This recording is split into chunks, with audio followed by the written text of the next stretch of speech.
two big things. Ohio State returns to the field on Saturday to play Penn State after its second bye week. This was supposed to be a top 10 matchup, maybe a top 5 matchup, maybe number 1 versus number 2 matchup.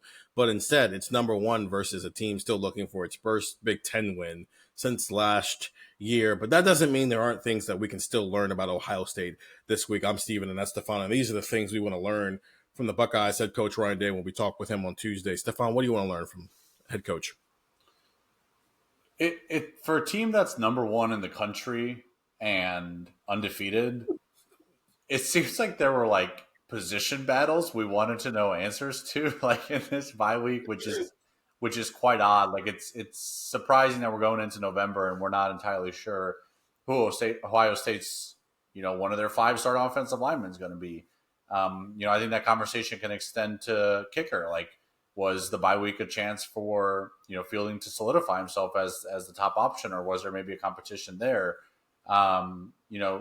Nickel with Lorenzo Styles now healthy. Like, what's that look like? Are we still going to see some Jermaine Matthews playing inside in the slot, or is this Lorenzo's job when he comes back, and we're not going to see as much of Devin Sanchez as we saw against Illinois and Wisconsin? It's positions where there's programs that are looking at quarterback battles going into November, right? There's much worse position battles to have than right guard, kicker, and like inside corner, right? There's could be worse. Yeah. You could be 0-4 in Big Ten play. yeah. Your coach could be fired. But I do think it's interesting kind of going into this being like, was this bye week an opportunity for Ohio State to shore up some stuff that we had questions about? I think right guard is probably the big one we have circled. I brought up kicker and nickel, but I think right guard is kind of the big one where we want to know, hey, you went through his bye week, and Ryan Day talked about how there's some guys who the bye week is best served for them to rest. I can't imagine Jeremiah Smith and Carnell Tate were taking many hits in practice during the bye week. Mm-hmm. And then there's guys like Josh Padilla, who probably could have used the bye week to really prove or get more reps, prove his worth, and push for a starting spot, right? And I want to know, as you kind of went through that bye week, what did that look like? Did some guys like Josh Padilla really emerge and take advantage of those opportunities during the bye week? Or do you feel like where you were before the bye with Tegra Shabola starting, with Jaden Fielding starting, with Lorenzo Styles starting, is that where you're going to be going down the home stretch here of the regular season? Because we all know this is building for the final game in November, right? Playing against Michigan. Right guard's probably a pretty important answer to have by the time you get to Ann Arbor, right? And was that bye week, something that could provide a bit of an answer? That's kind of what I'm wondering to see how Ryan Day talks about, certain areas where maybe it's not a ton of doubt, but it's like you could be better. And was the bye week an opportunity to fix some of that? It's almost like a mini fall camp. It's obviously not as rigorous, but you're going in there with a plan to get some stuff done. It's just less people that you're expecting to get those things done. You had the stretch of non-conference games after you had Texas week 1, and then you kind of had a stretch of non-con and a bye week that almost felt like an actual fall camp as opposed to, in August, everything was ramping up for Texas. Yeah. And I wonder if the stretch between the bye weeks, the 4 games, 3 of them on the road, if that was like, okay, here's what we learned in fall camp, let's put it on tape. And now you're done with that, and now you can kind of reevaluate that. And now, like, this feels like the start of like, all right, like what we see starting Saturday against Penn State is kind of what we're going to see from Ohio State, down the stretch in the playoff and the Big Ten championship game and things like that. I went on a podcast, Penn Live, the Blue and White Breakdown with Bob Founders, and we were talking about like Ohio State is almost like practicing on game days. Yeah, the first 7 games, right? And granted, Penn State might not be a game, but I think that part of their year, to your point, is kind of over. That whole let's see what we got on a game day because that's the best environment to learn, right? Everybody's live. You can learn from it. Now you got 2 bye weeks to figure it out. And now you're in this home stretch a little bit where you can start to ramp it up for whatever that means. I think this team kind of knows what its identity is now. And maybe you tweak a couple of things, and obviously right guard is where that is all centered at, but it's not necessarily the only spot that you do that. This is a very different football game than we all thought it was going to be. We don't have to lie about. We don't have to like dance around that. This was supposed to be essentially like a crossroads game for one side, and a like, okay, we got through this, we're definitely in the playoffs game for the other side. And instead it's like, all right, Ohio State's going to waste another team, and Penn State is still searching for a reason to have any level of hope about this year, right? To have anything to be excited about. They still haven't beaten the Power 4 team yet. So they're just looking for something to be excited about right now. And so because of that, there's a lot of things I want to ask Ryan Day about. So bear with me for 3 minutes here. I promise you, I will get to my question.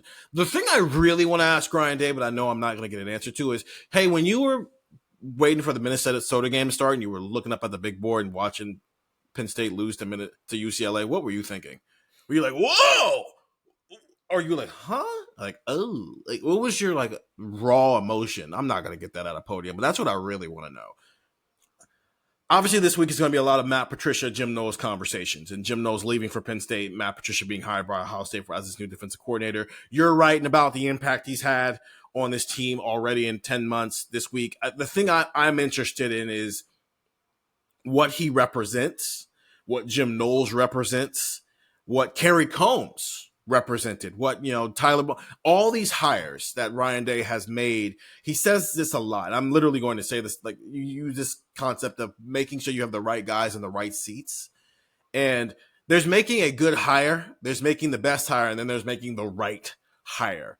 And almost looking back at Day's tenure, how often has he made the right hire versus the wrong hire? And why did he make a certain hire? What about that guy made him the right guy for that time period, whether it's a coordinator, whether it's a position coach? Because it's not always as simple as go get the best guy. This is Ohio State. More often than not, it's only the best guys who are in the running for the job. But making the right hire matters, right? Making the right hire that was Jim Knowles in 2022 allowed him to grow with that group of Buckeyes, and you eventually got the final product, which nobody could score on even if they got to the 1 yard line last year, right?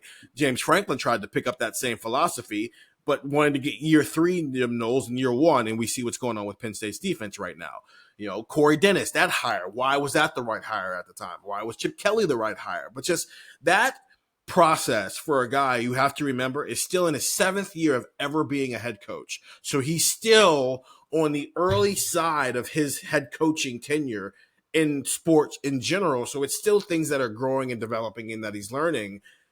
What's the philosophy in terms of trying to figure out what's the right thing in a given year for a group of football players, for a program, and where it is, and also like where it's headed down the road? Because I think if you wanted to have rose-colored glasses, you could look at every hire and say it was the right hire for that time. Was it the best hire? Probably not every single time. But that conversation of right versus best is not always the same thing. And I think this is a good week to discuss that, because you got two guys who were the right hire in the same building for two very different reasons.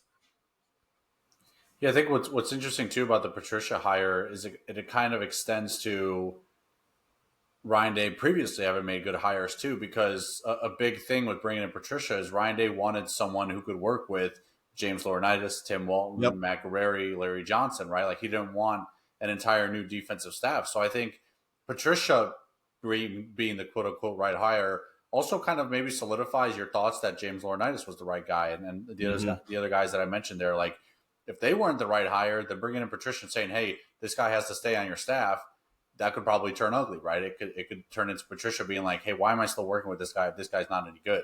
And instead, You hear the way that Matt Patricia talks about, I know he's had a previous relationship with Tim Walton, but some of the other guys on staff, like, Matt Patricia talks about the guys that Larry Johnson had coached before Ohio State and how teams in the NFL kind of looked at that, and him coming in and being able to work with Larry Johnson. I think there's no beating around it. The way people talked about Jim Knowles working with Larry Johnson, now you see what Matt Patricia's doing with Larry Johnson. Like, the right hire can also be an indictment of the other hires you've made to work with him, and for Patricia to step in and kind of reaffirm to all of us that, hey, James Laurinaitis is the right guy to be the linebackers coach, like that. It is the right hire, also reaffirming other right hires that you made.